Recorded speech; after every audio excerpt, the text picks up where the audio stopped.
Ada berita hangat akhir-akhir ini yang menjadi perbincangan publik.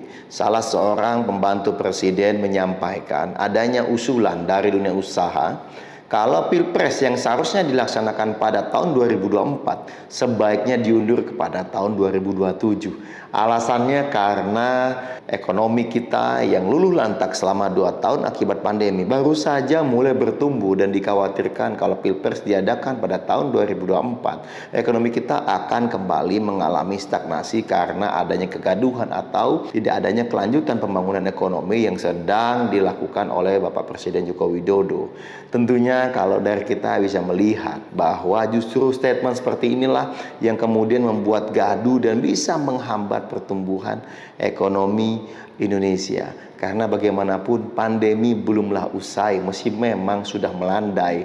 Karena itu ada baiknya janganlah kita berandai-andai. Karena bagaimanapun kita tidak boleh abai dengan kenyataan masih ada varian baru dan masih ada kasus-kasus COVID-19 yang terus melanda negeri ini. Status negeri ini pun masih pandemi, belum turun menjadi endemi. Karena itu lebih baik para pembantu presiden bisa memfokuskan tenaga, waktu, dan pikirannya untuk membantu presiden mengatasi pandemi. Katakanlah pandemi sudah menjelang usai, tapi ingat dampak negatif dari pandemi, dampak ikutannya, yaitu krisis ekonomi itu masih begitu berat dan besar dirasakan oleh rakyat Indonesia. Ini tentunya lebih baik menjadi fokus perhatian para pengusaha dan juga para pelaku di dunia ekonomi, termasuk menteri yang mengurusi ekonomi ini. Dari malah sibuk membuat kegaduhan yang tak perlu dengan kemudian berbicara atau memberikan opini yang di luar dari tupoksinya. Apalagi kita juga sudah tahu bahwa Bapak Presiden Joko Widodo sudah berulang kali menyampaikan, ya, kalau ada yang meminta beliau untuk memperpanjang masa jabatannya atau 3 periode, itu sama saja dengan menampar mukanya atau menjurmuskan dirinya. Bagaimanapun kita tentu masih ingat bahwa Bapak Presiden dulu, Bapak Soeharto, ketika di Orde Baru, selalu yang disampaikan oleh para pembantu atau orang-orang di sekitarnya adalah bahwa rakyat masih membutuhkan, bahwa rakyat masih meminta Bapak untuk terus memimpin Indonesia. Tapi kenyataannya tak lama di tahun 98 ternyata rakyat berkehendak lain.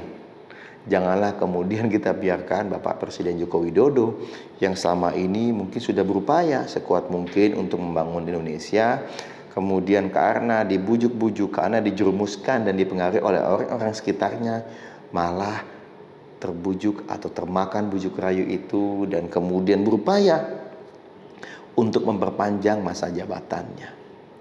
Karena seharusnya Bapak Presiden Joko Widodo bisa meniru Ibu Megawati, bisa meniru Bapak SBY yang berhasil turun, ya, menghabiskan masa jabatannya itu dengan baik dan dikenang sebagai sosok yang benar-benar mendukung dan menjaga demokrasi Indonesia.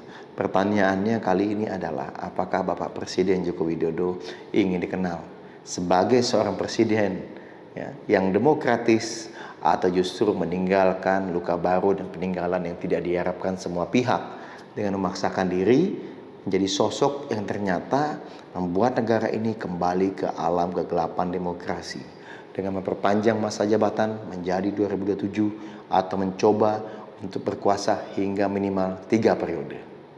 Kita pun mesti ingat kalau berbicara mengenai masa jabatan presiden selama 5 tahun dan maksimal 2 kali, itu adalah amanah dari reformasi tahun 98. Bagaimanapun reformasi tahun 98 itu berupaya untuk mengkoreksi berbagai penyimpangan yang terjadi di era-era sebelumnya. Karena itu kalau kemudian ada usulan mencoba mengotak-atik konstitusi, itu sama saja tidak taat dengan konstitusi dan mencoba melupakan perjuangan para pahlawan reformasi tahun 98. Ayo mari kita berjuang bersama mengatasi pandemi ini bergandengan tangan dan membangun ekonomi kita agar bisa lebih kuat lagi dan bangkit setelah pandemi. Tapi ingat, jangan pernah lupakan konstitusi, jangan pernah coba-coba melanggar konstitusi.